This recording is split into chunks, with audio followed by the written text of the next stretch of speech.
Olá, leitores, bem-vindos a mais um videocast do Pato Fausto, um programa para discutir literatura e quadrinhos.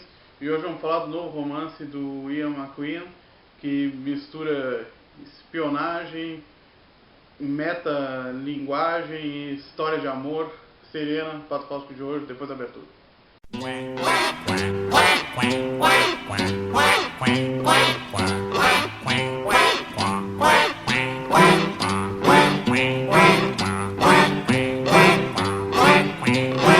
Lá vem o pato, pataqui, patacolá. Lá vem o pato para ver o que há. O Ian McEwan é um escritor britânico, nascido em 1948, que já tem aí mais de uma dúzia de romances publicados, dentre eles algumas obras-primas já contemporâneas, como é o caso do Jardim de Cimento, ou do próprio Reparação, que é o romance mais conhecido dele, que em 2007 virou um filme dividido pelo Joe Wright. No Brasil o nome é Desejo e Reparação. E, bom, aqui ele, no Serena, ele investe num novo tipo de narrativa que começa justamente seguindo a figura dessa personagem, a Serena, que é uma jovem contratada pelo Serviço de Inteligência Britânico, o MI5, após ter tido um relacionamento amoroso com Tony Canning, que é um dos empregados do serviço, e a partir daí, no segundo momento, ela acaba se relacionando com o escritor Tom Halley, porque o serviço de inteligência pede a ela que espione ele dentro de uma iniciativa que eles chamam de tentação, que é Sweet Tooth, que é o nome original do livro, inclusive. E essa iniciativa é justamente pagar um escritor para que ele escreva ficções que de uma certa forma estejam afinadas com a ideologia da inteligência, mas sem que ele saiba.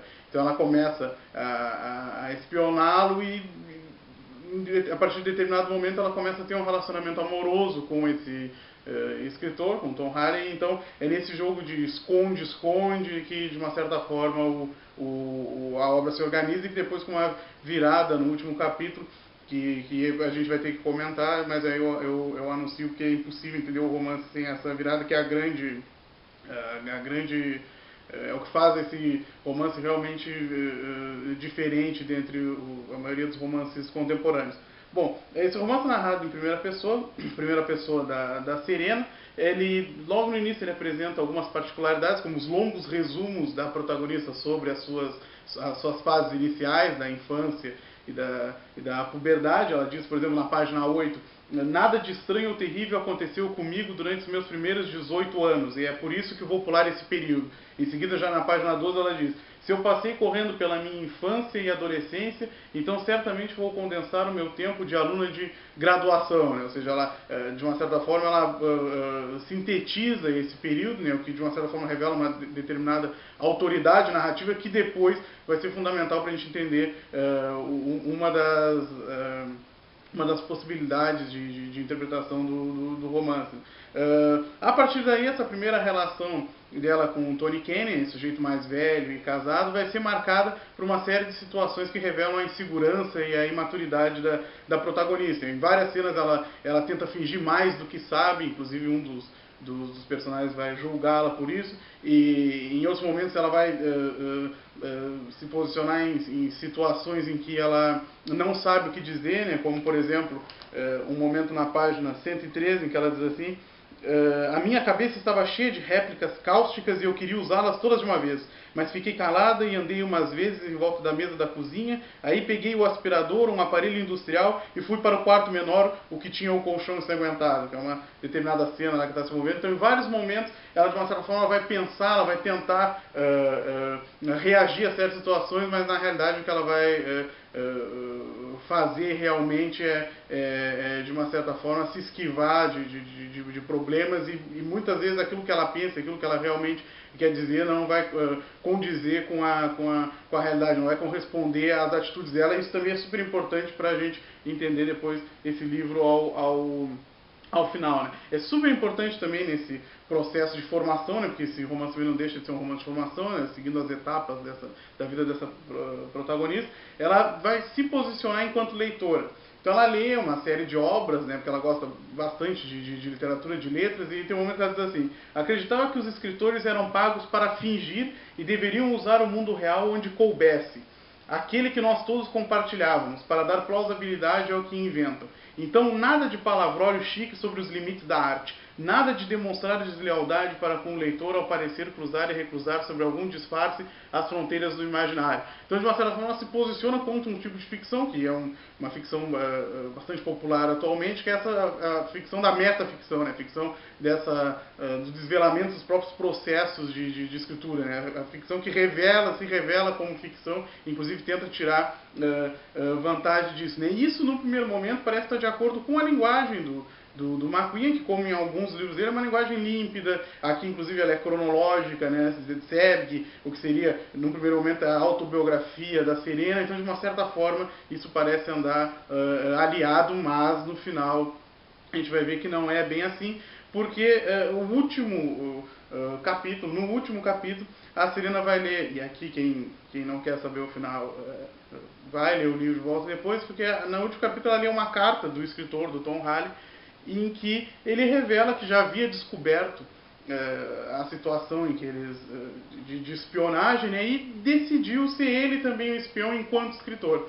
Então ele passa a observar a Serena, depois ele passa inclusive a investigar a vida da Serena e escreve um romance sobre a Serena. E aí algumas coisas começam a fazer sentido, porque obviamente este romance, isso já na última página, esse romance que nós temos em mãos é justamente o romance do Tom Halley sobre a Serena, e não a narrativa da Serena acerca da sua própria vida. E aí algumas correspondências começam a fazer mais sentido, e a gente lê esse romance de forma retroativa e tudo ganha outro significado. A começar pelo início do romance, em que ela logo de cara fala, né, meu nome é Serena Froome, aí ela põe entre parênteses, a pronúncia é Froome, né? Isso daqui, por exemplo, é uma situação, quando ela conhece o Tom Halley, que ela explica para ele como que se pronuncia o nome. Então, isso tem duas funções básicas, né? Mostra a ambiguidade da protagonista, já que ela, logo no nome, ela já tem duas possibilidades de leitura, né? E também é algo que pertence ao imaginário do Tom, né? Algumas outras coisas, como o próprio resumo, né, nos capítulos iniciais da infância, né, que parecia uma autoridade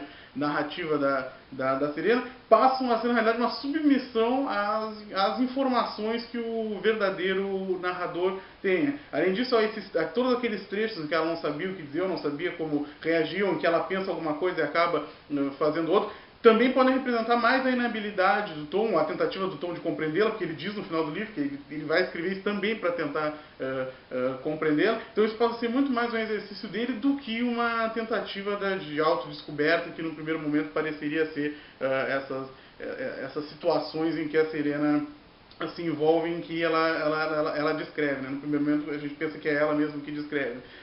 Além disso, é irônico porque num determinado momento, obviamente, a Serena tem que ler as obras do Tom, e ela tenta julgar o Tom a partir das personagens dos contos. Isso é extremamente irônico porque ela julga o autor tentando compreender as suas personagens, mas no final do livro a gente descobre que ela é só mais um desses personagens que está, na realidade, tem essencialmente ela é a mesma coisa que elas.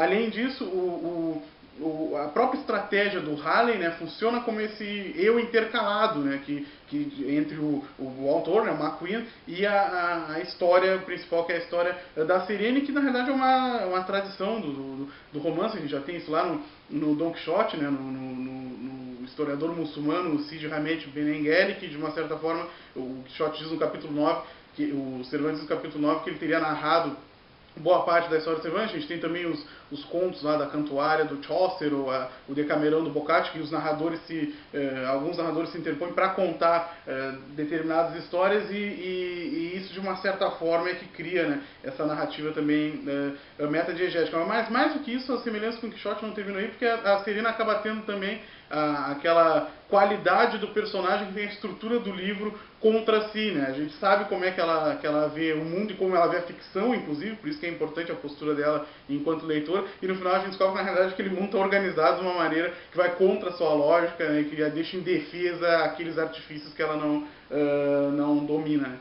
É super interessante porque no final o Tom Harley diz que ela só publique o livro, né? Este livro aqui, se ela...